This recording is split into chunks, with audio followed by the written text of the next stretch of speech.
core research database in psychology is PsycARTICLES. This video will introduce you to PsycARTICLES from PVCC's Buxton Library. First, select Research Databases. From the A to Z listing, select P for Psychology. Then scroll down to find PsycARTICLES. We'll start with a general keyword search in PsycARTICLES. In this case, I'm searching on romantic relationships, college students or undergraduates, which automatically populated for me when I started typing, and also attitudes.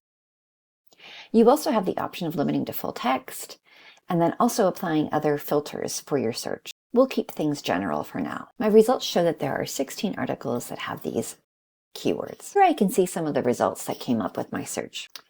EBSCO will tell you, first of all, if the item is peer-reviewed and what the title is. It also will show you the author or authors and the journal in which the article was published.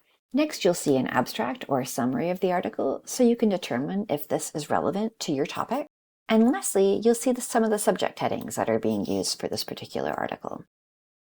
If you want to read more about this article, you can either click on the title to open up a PDF, or you can choose here two different access options. One is to view the PDF, which can be really helpful. It's a good idea probably to go there to download the PDF if it's something that you think you're going to use later, and then save it somewhere meaningful for you, like a Google folder. I'm going to show you some of the options that are available in the online full text. This is a more streamlined view than the PDF, but it also includes very helpful options here at the top. Some that may be most useful to you are the audio option, which will read the article for you, the table of contents feature so that you can navigate more quickly between sections of the article, obviously the print button, download. The share feature allows you to save a document to your Google Drive or OneDrive, or to create a link for it if you want to save it in a document separately. Lastly is the citation tool, where you can find an APA-style citation and copy or paste this to add to an ongoing document, or export the citation to a citation manager that you might be using. At PVCC, we have access to RefWorks, so you could always export it to RefWorks if you already have a RefWorks account that you want to associate it with. Let's take a moment to discuss strategy in reading a research article.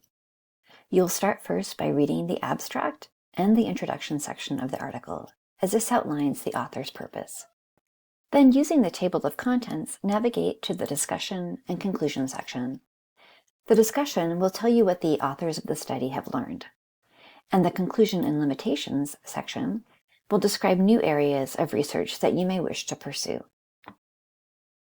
Once you're ready to learn more about the study, you can navigate back up to the methods and participants and measures section to find out how the authors actually conducted their study, what surveys they used, and how they recruited participants. References section. This is like a goldmine for researchers. Anything that you find here can also be searched using our Library OneSearch product if you want to dig in a little bit deeper. Let's say, for example, this particular article sounded especially of interest to you. You can copy the digital object identifier. This is a unique number for this very specific journal article, the DOI, into the Library OneSearch, which is on our library homepage.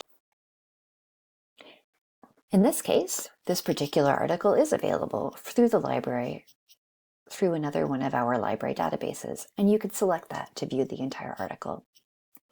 So when you're searching, it may be helpful to have the Library OneSearch open in one tab, and then EBSCO PsycARTICLES open in another. Let's look at a couple more handy features that are available within articles in PsycARTICLES. I'm going to navigate to the detailed record for this specific article. If we scroll down past the title area, we'll find a section where it says subjects. This helps you identify other search terms that you may not have originally considered to construct a brand new search. PsycARTICLES also tells you the age group of the participants of the study. And lastly, what tests or measures were used. This is especially helpful if you wish to recreate the study. In the article, it may detail what specific questions of these scales the authors of the study used. However, you may need to go outside of this article in order to track down the original questions. So you can either copy the title of the test or measure and paste it into Google, or you could also try searching in the Library One search.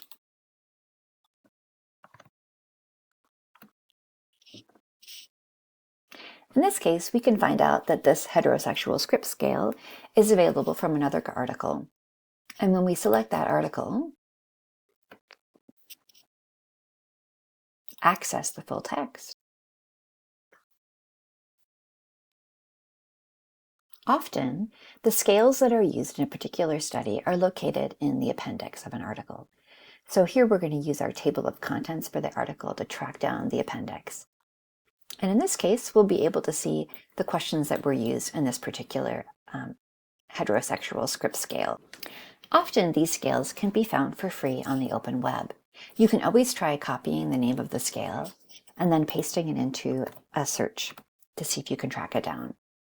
In this case, the questions that are used on that particular scale are available freely on the open web, but a lot of times they are paywalled. Let's consider a more organic way of diving into a research question. In this example, I'm going to research the author Colton Scrivener, who's a psychologist that I learned about from a Hidden Brain podcast. I can simply search on his name in PsycARTICLES and find any articles that he's written that are indexed in this particular database.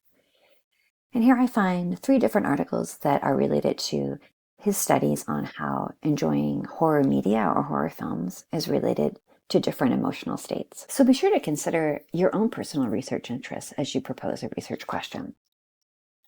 All disciplines have their specific core research databases. And for psychology, that's APA PsycARTICLES or APA PsycInfo. So this is a great place to begin your research, but it's just one stop.